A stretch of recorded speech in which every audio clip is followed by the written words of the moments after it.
अस्सलाम वालेकुम जी। आप देख रहे हैं काशिफ स्पीक्स के डेली व्लॉग्स और इंशाल्लाह अब आपको हमारी एपिसोड ऐसी ही मिला करेंगी। वीक में 2 मरतबा इंशाल्लाह हम आपके सामने नमूदार होंगे। और आज के मेरे जो मेहमान है वो मेहमान कम मेरे फैमिली मेंबर समझे आप, मेरी पीटीआई फैमिली के मेंबर समझे। तो इरफान भाई हमारे ना सिर्फ बेरीना दोस्त हैं, पीटीआई कराची का एक नामवर चेहरा है और हर कराचीआइट जो है ना पीटीआई से रिलेटेड इनको बहुत अच्छे से पहचानता है। तो इरफान भाई अस्सलाम वालेकुम, खैरियत से हैं आप? अस्सलाम अल्हम्दुलिल्लाह खैरियत से। आप भैया ये बताएं कहाँ गायब थे आप? मैं कहाँ गायब था। मैं एक्चुअली भाई साहब जेल यात्रा पे गया हुआ था तकरीबन 4.5 महीने। तो ऐसा क्या कर दिया था भाई आपने अपराध? इस सवाल का जवाब तो मैं खुद भी ढूंढ रहा हूँ। तो आप कितने दिन अंदर रहे भाई? मैं तकरीबन 4 महीना 8 दिन जेल में रहा हूँ। कभी जिंदगी में सोचा था इरफान भाई, कभी मुलजिम देखते थे, मुजरिम देखते थे, कभी दिल में ख्याल आता होगा कि यार कैसे उल्लू के पट्टे लोग हैं, क्यों ऐसे शॉर्टकट्स लेते हैं, क्यों ऐसे स्टूपिड काम करते हैं, ये हथकड़ियां लगे, जेल जाना पड़े, अपने खानदान को परेशान करना पड़े। तो अब जबकि इतने सख्त माशी मसाइल हैं, हम जैसे हर किसी मिडिल तबके के रहने वाले को, कराची हाइट को, तो आपकी तो ना मेरे ख्याल से जमीनें ना कोई आप वडेरे शडेरे, तो कैसे हुआ मुमकिन फिर घर चलाना? यार ये बड़ी लंबी स्टोरी है। घर तो खैर अल्लाह पाक चलाता है, बेशक। घर अल्लाह नहीं चलाया है। बिल्कुल। लेकिन यार जो दुख और तकलीफ होता है ना बच्चों का, तकरीबन मैं 2 माह बच्चों से मिला ही नहीं, देखा ही नहीं बच्चों की शक्ल ना। वो बड़ी तकलीफ से बात होती है आपकी। फिर अच्छा शुरू के 15-20 दिन तो हमारी मुलाकात ही बंद थी। हमने पूछा जी क्यों, तो बोला जी डिटेंशन है, 3 MP और नजरबंदी में मुलाकात नहीं होती, तो वो बंद है। लेकिन फिर बाद में जब मुलाकात खुली तो फैमिली से मुलाकात जरूर हुई, लेकिन बच्चों को खुद भी मैं नहीं बुलवाना चाहता था, क्योंकि मैं नहीं चाहता था कि मेरे बच्चों के जहनों पे कोई गलत असर जाए। तो बच्चों को इसलिए तो 2-2.5 महीना मैंने बच्चों की शक्ल नहीं देखी। अच्छा रोने धोने वाला आदमी हूं नहीं, बहरहाल तकलीफ जरूर होती है, रोना शोना नहीं आता, तकलीफ जरूर होती है। कभी कभी सोचता था यार ये मतलब ये जो कुछ हुआ, ईद बकर ईद जो है मैंने जेल में की है, शिकारपुर जेल में फिजिकली तकलीफ नहीं होती है आपको, जेल में जो मेंटली तकलीफ होती है ना, वो मैं कहता हूँ अल्लाह ताला दुश्मन को भी इस तरह का वो ना दिखाए। बहरहाल क्योंकि हमने जहन बनाया हुआ था कि हमने जेल में अब रहना है, अब जब तक रखें, बिल्कुल, क्योंकि हम खड़े हैं बहरहाल एक नजरिए के साथ खड़े, और ये वक्त है गुजर जाएगा। तो अल्हम्दुलिल्लाह अल्लाह ताला ने गुजारा वक्त, और अभी फिलहाल बेल हो गई। तो आप लोगों को बताना सिर्फ ये था कि अगर हम सुनते हैं कि भाई फलाने भाई उठ गए, फलाना उठ गया, तो वो उठने के पीछे जो डेप्थ है ना बात में, वो बहुत गंभीर है। उसके पीछे फैमिली को क्या किन मसाइल का सामना रहता है और किस तरह एक शरीफुल नफ्स इंसान अपनी इज्जत गैरत सब नीलाम कर रहा होता है उन दिनों में, क्योंकि उसका बॉडी लैंग्वेज बिल्कुल बिखर जाता है। क्योंकि उसने जो इज्जत बनाई होती है, वैसे तो उसने कोई वो इज्जत खुद से खराब नहीं की होती, लेकिन जो माशरे ने, जो कानून ने, जो हमारे जिसे कहते हैं ना हमारे स्टेट ने, हमारी स्टेट ने जो परसेप्शन बिगाड़ दिया होता है उस बंदे का सारा, वो फॉर द टाइम बिंग बहुत ज्यादा हर्ट करता है। तो ये बड़ा मैटर करता है। हम मुतवस्सित तबके के लोगों के लिए तो समझिए पुलिस गेट पे आना ऐसा है जैसे पता नहीं सब खत्म हो गया, उसके बाद इज्जत रहनी नहीं है। खैर लोग समझते हैं, लोगों को आज अच्छे से पता है कि पाकिस्तान में जो है अनफॉर्चुनेटली हक की राह पे चलते हुए जितना कानून आपके आड़े आता है उतना नाहक रास्ते पे नहीं आता। तो जी क्या क्या फरमा रहे थे? मैं ये अर्ज कर रहा था, अच्छा चले मैं तो फिर भी चलो थोड़ा खाती पीती फैमिली कह ले आप जी। लेकिन यार मेरे साथ वहां और ऐसे लोग थे जो बेचारे दिहाड़ीदार मजदूर थे। बिल्कुल। आप यकीन करें, एक शख्स था, जाहिद गुल नाम है उसका, जी। वो हमारे साथ था। उसने बेचारे ने मतलब वो बंदा था, मैंने उससे जब पूछा, उसने कहा यार मैं रोजाना 500 रुपए तक की मजदूरी करके दिहाड़ी करता हूँ, मेरी बीवी जो है वो किसी फैक्ट्री में काम करती है, कुल मिला के जो है 1,800 रुपए की दिहाड़ी हमारी बनती है, जिससे हम घर चला रहे थे। 1,800 रुपए का मतलब है 25-30 हजार रुपए महीना कमा रहा होगा। दो बच्चे थे उसके, और 2 बच्चे थे छोटे छोटे, और वो था।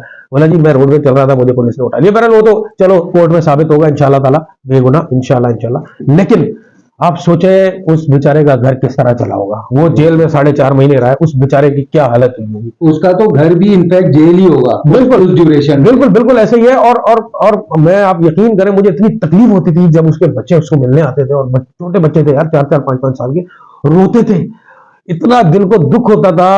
लेकिन मैं ये सोचता हूं कि यार देखो हम वो लोग हैं जो रियासत के खिलाफ अगर कोई हमारा अपना रिश्तेदार भी बात करता था ना, हम लड़ जाते थे उससे। बिल्कुल ऐसा ही। और आप यकीन करें, मेरे एक बड़े अजीज करीबी रिश्तेदार हैं, मेरी उनसे बातचीत खत्म हो गई, बिल्कुल सिर्फ इसलिए कि वो रियासत के खिलाफ बात किया करते थे। मतलब उनकी मेंटेलिटी रियासत के खिलाफ थी कि यार देखो, जिस तरह आमतौर पर हमारे यहाँ लोग कहते हैं, बातें करते हैं कि यार देखो इन्होंने ये किया, इन्होंने वो किया। मेरी उनसे रिश्तेदारी तक खत्म हो गई थी। ऐसा ही है। मैं आपको एक बेसिक चीज बताना चाहता हूं, देखिए पाकिस्तान में इस वक्त एस्टेब्लिशमेंट है, बिल्कुल होती है, हमेशा होती है, और मेरा यह मानना है कि एस्टेब्लिशमेंट कभी पाकिस्तान के खिलाफ नहीं हो सकती, ये शुरू से मानना है और आज भी मैं इस पर ईमान रखता हूं। इस बात पे मैं ये समझता हूं कि इसमें जो अहम तरीन किरदार अदा किया ना इस सारे वाकये में, वो माजरत के साथ नून लीग के, खास तौर पर नून लीग के जो प्लांटेड लोग थे, उन्होंने बड़ा अहम किरदार अदा किया इसके अंदर। क्योंकि आपको याद होगा जब बेनजीर शहीद हुई थी तो मुशर्रफ ने कहा था कि भाई किसने कत्ल किया बेनजीर को, अगर आपको ये जानना है तो ये चेक करो बेनिफिशियरी कौन है इसका। बेशक। ठीक हो गया। तो इसी तरह से ये जो वाकयात हुए 9 मई के और तहरीक इंसाफ, और कहते हैं कि एस्टेब्लिशमेंट में कोई अगर बीच में दरार है, अगर आपको जानना है कि इसका बेनिफिशियरी कौन है तो आपको सामने नजर आ जाएगा बेनिफिशियरी कौन है, ये नून लीग है। लेकिन मैं आपको सीधी और वाज़ेह नजरिया बता देता हूं, इमरान खान साहब बार बार कह चुके हैं कि मुल्क भी मेरा और फौज भी मेरी। मैं आपको सीधी सी बात बताऊं, उन लोगों के लिए बताना चाहता हूं जो बहुत जज्बाती हो जाते हैं, वो अहमक लोग हैं जो इतना जज्बाती हो जाते हैं और खुदा ना खास्ता हमारे पाकिस्तान में फौज मुखालिफ बातें करते हैं। मैं उनको सिर्फ एक मैसेज थोड़ा सा देना चाहता हूं कि यार देखो, हम छोटा सा मुल्क है, इधर इंडिया, इधर अफगानिस्तान, इधर चाइना, इधर ईरान, इधर, यार ये इस मुल्क की बका फौज के बगैर है ही नहीं। बिल्कुल, हम कोई दो राय नहीं है। हम रह ही नहीं सकते इस फौज के बगैर, मतलब पाकिस्तान की बका है ही नहीं इस फौज के बगैर। बिल्कुल। और फौजी कौन होता है? मेरा आपके जैसा बंदा ना। बिल्कुल। तो ये जो बातें लोग करते हैं इस तरह की, खुदा का वास्ता है इस पे जरा होल्ड आउट करें। उसकी वजह ये देखें, पॉलिसी से आपको इख्तलाफ हो सकता है।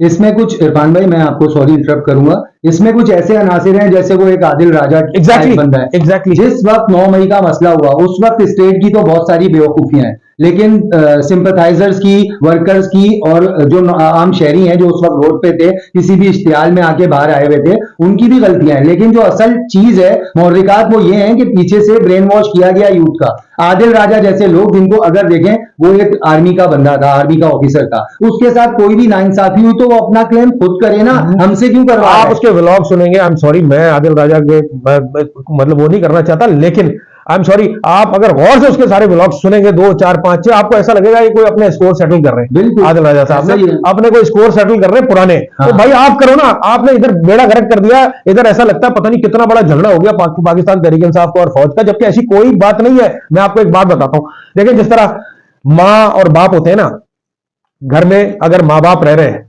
वो मोहल्ले की खाला होती है ना, बिल्कुल, उसकी कोशिश होती है, जरा सी नोक झोंक होती है तो वो मोहल्ले की खाला जो होती है ना, जो लड़ाई बजाई वो आके कराती है लड़ाई, और लड़ाई को बढ़ा देती है। हाँ, तो वो और इंजॉय भी करती है और कोशिश करती है कि इनकी तलाक हो जाए। मैं आपको आज एक बात क्लियर स्टेटमेंट देना चाहता हूं, जो मेरा नजरिया है कि पाकिस्तान आर्मी जो है ना, वो हमारे इधर सर पे बैठ हम उसको रखते हैं, बिल्कुल, और इमरान खान को इधर रखते हैं। हम भी इसी शहर के महाजिर हैं, हम भी उर्दू स्पीकिंग है, हम भी बहुत अच्छे से सारी चीजों को देख रहे हैं, लेकिन खुदा की कसम कुएं के मेंढक कभी नहीं बने। नहीं, लोगों को अब समझ आ गई है, ऐसी बात नहीं है। अब ये जितना मर्जी चूरन बेच ले, एमकेएम का बहरहाल इस शहर में अब कोई जगह नहीं है एमकेएम के लिए। और जो है ना इरफान भाई, वो भी मैं थोड़ा क्लियर कर दूं, जिनकी दुकान लिटरली, जिनका बिजनेस में सम स्टेक एमक्यूएम की वजह से, कि उन्होंने ये दुकान कराई थी, जिनके भाई की जॉब करवाई थी, जिनकी बीवी बेटे की जॉब कराई थी, वो लोग अभी ये हाल सिर्फ एमक्यूएम का नहीं,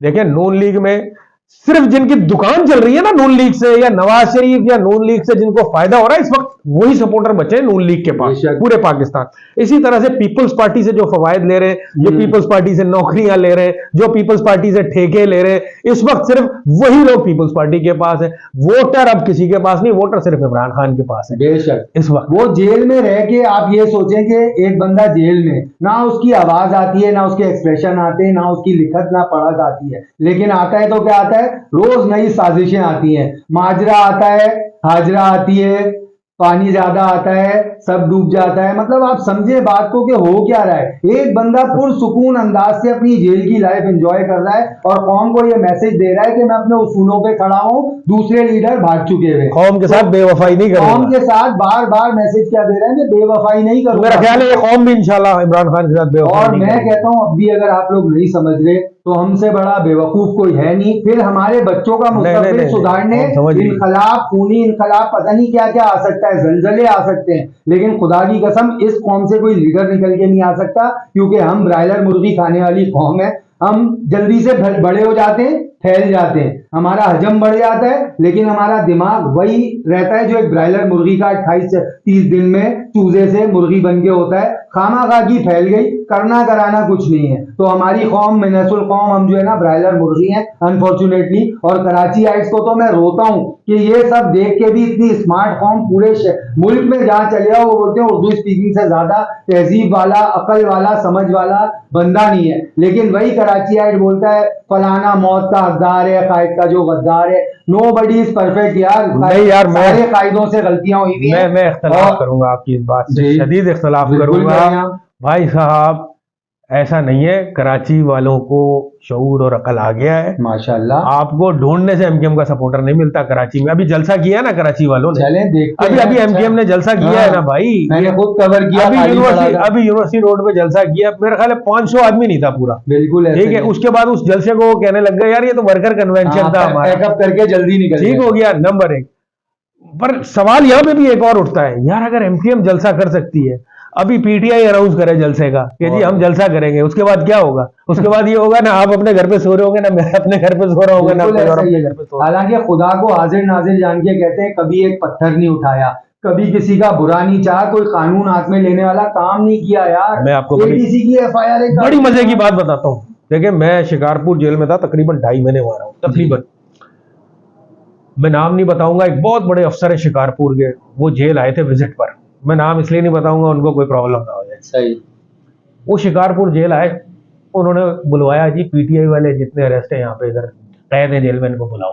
उन्होंने मैं बुलाया अपने सुप्रीडेंट के दफ्तर में। आप यकीन करें, उन्होंने हमें देख के कहा यार आप लोग तो शक्ल से ही शरीफ लोग लग रहे हो। हमने कहा सर शरीफ लोग ही है, 780 का पर्चा हो गया। उन्होंने कहा देखो बात सुनो बेटा, खुदा की कसम मैं हल्फन ये बात करूं, मैं अफसर का नाम नहीं बता रहा। उन्होंने कहा बेटा हक के रास्ते में ऐसी मुश्किलात आती है, बड़ी बात, तुम लोग हक पर हो, ये तो कुछ भी नहीं है, घबराना नहीं है तुमने। सही बात। तुम्हारा लीडर भी कहता है घबराना नहीं है, घबराना नहीं है, ये सियासी एफआईआर नहीं, ये खत्म हो जाएंगी, लेकिन आपने घबराना नहीं है जेलों से। आप पहले आए हो जेल कभी? मैंने कहा नहीं, मैं तो कभी पहले जेल नहीं आया, पहली दफा आया हूं। बोला ये एक्सपीरियंस भी जरूरी था, अब तुम जो है ना वो तुम्हें पता चलेगा। देखो दुनिया और हकीकत में जेल जाने के बाद आदमी के ऊपर बड़ी सारी चीजें आश्कार होती हैं यार। आपको वहां तरह तरह के लोग मिलते हैं। मैं एक वाकया सुनाता हूँ बड़ा मजे का ना। एक लड़का था पठान जेल में हमारे साथ बैरक में, तो मैंने कहा अच्छा वो स्नैचर था, स्नैचिंग के केस में आया हुआ था अंदर, किसी से कुछ छीनने के केस में, डकैती के केस में। मैंने उसको कहा यार देखो माशाल्लाह सही हो, भाई भाई का भी उसका पूछा था मैंने, उसने बोला सब कमाते धमाते हैं ये हो। मैंने कहा यार तुम्हें क्या जरूरत ये सारे काम करने की, क्यों तुम्हें गिरफ्तार क्यों किया पुलिस ने? बोला यार मैं काम पे ही जा रहा था तो मुझे उठा लिया पुलिस ने। मैंने कहा यार काम पे जा रहे थे, क्या काम करते थे बाहर? उसने कहा काम तो मैं यही करता था, तो बस मैं गन लगा के अभी निकला था, मैंने डकैती की नहीं थी, मेरा इरादा था, लेकिन पहले ही पुलिस ने पकड़ लिया। तो बोला मैंने इस बार डकैती नहीं की थी, लेकिन पुलिस ने पहले ही पकड़ लिया और पिस्टल मेरे पास से बरामद हो गया। तो उसको मैंने लाख समझाया, वो मानने को तैयार नहीं था। वो उसने फिर अच्छा उसका पता नहीं 4थी या 5वीं दफा आया हुआ था जेल, तो उसका रूटीन बन गया था ये। उसको पता था कि यार मैं 2-3 महीने बाद बाहर चला जाऊंगा।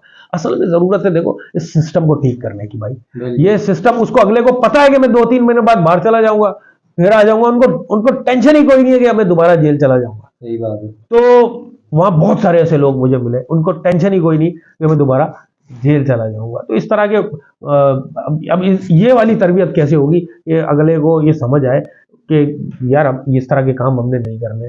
यानी इस तरह का मुझे मतलब मैं आपको ये इस तरह के बड़े सारे वाकयात है मेरे पास जेल के, कभी वक्त और मिलेगा फिर कभी सुनाएंगे इसमें इंशाल्लाह।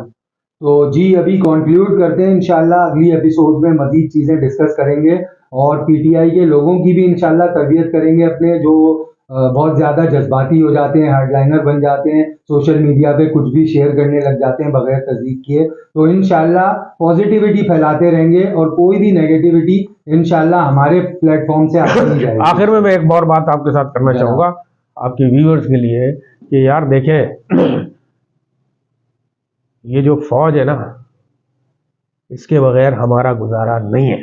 ठीक हो गया? ये हालात हैं, आज खराब है, कल ठीक हो जाएंगे, मैं आपको बता दूं इंशाल्लाह। कौम के दिल से, हमारे बच्चों के दिल से जो फौज के लिए हमारा जज्बा है ना, वो कम नहीं होने दें। उसको कम नहीं होने देना है। ये बेशक। फौज हमारी है, ये मुल्क हमारा है, हम इसके बगैर नहीं रह सकते। ये मैसेज मैं सबको दे रहा हूं, तहरीक इंसाफ वालों को खास तौर पे। वो लोग, वो बच्चे जो ये आदिल राजा टाइप लोगों को देखते हैं, वो बच्चे जो नून लीग के बयानात सुनते हैं, देखो उनका काम है, उनकी रोजी रोटी चल रही है ना, बिल्कुल। उनके व्यूज आ रहे हैं, उनकी रोजी रोटी चल रही है इस तरह की बातों से। इनके उसके बाद क्या होगा, जब एस्टैब्लिशमेंट और इमरान खान अगर खड़े हो गए एक साथ, उसके बाद ये फप्पे कुटनी होगा, क्या होगा, ये क्या बेचेंगे, किसको बेचेंगे, और इनका असर क्या होगा। उनका मुंह काला होगा और इलेक्शन पीटीआई विन करेगी इंशाल्लाह। इसमें तो दूसरी कोई राय नहीं है कि तहरीक इंसाफ को कोई नहीं हरा सकता है। इंशाल्लाह। तो स्टे ट्यून, इंशाल्लाह फिर मिलते हैं अगली एपिसोड में। Thank you.